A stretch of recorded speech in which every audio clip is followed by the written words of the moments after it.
everyone, welcome back to another episode from Apps Academy. In this video, we will be learning how to cancel orders in FoodPanda.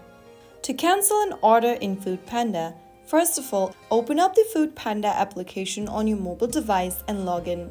Now from the home page, tap the account button at the bottom right corner. Click on Orders from the account menu, and here you will be able to see all of your orders. Your current and past orders will be available on this screen. Tap on any one ongoing order you wish to cancel, and if your order is still being prepared and hasn't been dispatched, you'll usually see an option to cancel.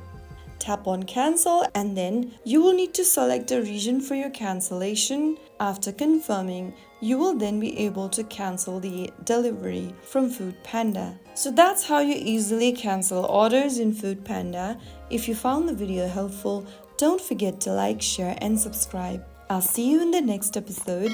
Thanks for watching.